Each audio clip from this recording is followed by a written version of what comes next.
اب ہر خبر سے رہیے باخبر، دیکھیے خبروں کی 2020 صرف فکر و خبر پر۔ کشمیر مدعے کو لے کر امریکی صدر کا بڑا دعویٰ، کہا اوساکا اجلاس میں وزیر اعظم مودی نے کشمیر مدعے کو سلجھانے میں ثالثی کا کردار ادا کرنے کی سفارش کی تھی۔ ٹرمپ کے بیان کو لے کر ہندوستانی سیاست میں بھونچال، اپوزیشن رہنماؤں نے پارلیمنٹ میں کیا جم کر ہنگامہ، وزیر اعظم سے طلب کی وضاحت۔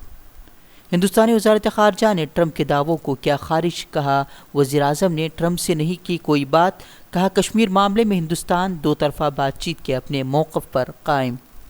امریکی صدر کے دعوے پر امریکی سیاستدانوں کا رد عمل، کہا کشمیر معاملہ دونوں ممالک کا مدعا، دونوں کو سلجھانے کی ضرورت، ٹرمپ کے بیان کو بچکانہ حرکت سے کیا تعبیر۔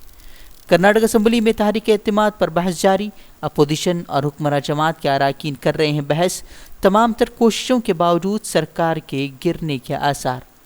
کل دن بھر ہوئے ڈرامے کے بعد بھی نہیں ہوا تھا کوئی فیصلہ، آج فیصلے کی امید، اسپیکر نے آج 6 بجے تک فلور ٹیسٹ کی کرائی ہے یقین دہانی۔ باغی اراکین آج بھی اسمبلی سے رہے غائب، اسپیکر نے 11 بجے باغیوں کو ملاقات کا دیا تھا وقت، باغی اراکین نے اسپیکر سے 4 ہفتوں کا طلب کیا وقت۔ اپوزیشن لیڈر جگدیش شٹر کا مخلوط حکومت پر طنز، کہا آج حکومت کا آخری دن، فلور ٹیسٹ ہو جاتا تو کل ہی ختم ہو جاتی سرکار۔ متنازع بیان کو لے کر پرگیا ٹھاکر کی بی جے پی صدر نے کی سخت پکڑ، بیان بازی سے دور رہنے کی دی ہدایت، پرگیا نے نالا ٹوائلٹ صاف نہ کرنے کو لے کر دیا تھا متنازع بیان۔ آسام این آر سی معاملے پر آج سپریم کورٹ میں ہوگی سنوائی، مدت میں توسیع کو لے کر مرکز اور ریاستی سرکار نے داخل کی ہے عرضی۔ لوک سبھا میں آر ٹی آئی ترمیمی بل منظور، اپوزیشن نے درج کیا شدید احتجاج، ششی تھرور بولے ترمیم کے نام پر قانون کو ہی ختم کر رہی ہے سرکار، بولے انفارمیشن کمشنروں کو بھاڑے کا ٹٹو بنانا چاہتی ہے حکومت۔ ہریانہ کے سونی پت میں گھر سے ملی 4 لاشیں، 3 بچوں کو زہر کھلا کر باپ نے بھی کی خودکشی، 4 کی موت، گھریلو تنازع کے باعث اقدام کا خدشہ۔ بہار اور آسام میں سیلاب سے حالات مزید خراب، مرنے والوں کی تعداد بڑھ کر 200 کے قریب پہنچی، کئی مویشی اور پالتو جانوروں کی بھی موت، چاروں طرف پانی بھرنے سے لوگ پریشان۔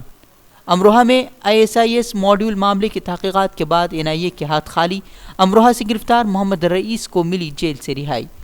NIA نے 14 افراد کو گرفتار کر NIA ماڈیول کا پردہ فاش کرنے کا کیا تھا دعویٰ، 14 میں سے 4 کو اب تک کیا جا چکا ہے رہا۔ مدھیہ پردیش میں 2 دنوں میں ہجومی تشدد کا دوسرا واقعہ، بچہ چوری کے شبے میں 2 افراد کی جم کر کی گئی پٹائی، بعد میں کیا گیا پولیس کے حوالے۔ ملک میں مسلمانوں کے خلاف بڑھتی نفرت انگیز مہم اب تعلیمی اداروں تک پہنچی، راجستھان میں B.Ed داخلہ امتحان گائیڈ بک میں مسلمانوں کے تئیں انتہائی نفرت انگیز اور قابل اعتراض مواد کیا گیا ہے شامل۔ گائیڈ میں مدارس اسلامیہ میں دینی تعلیم پر پابندی لگانے کی کہی گئی ہے بات، مسلمانوں کو دہشت گرد بتاتے ہوئے پوری دنیا میں دہشت گردی کو پھیلانے کا ٹھہرایا گیا ہے ذمہ دار۔ فلسطینیوں پر صہیونی حکومت کا ظلم و ستم جاری، کئی فلسطینیوں کے مکانات کو سیکیورٹی کے نام پر کیا گیا مسمار، اقوام متحدہ نے بھی معاملے کی جانچ کا کیا مطالبہ۔ شامی شہر ادلب کے بازار میں اتحادی افواج کی فضائی بمباری، 43 افراد کی موت، 100 سے زائد زخمی، زخمیوں میں بچے اور خواتین بھی شامل۔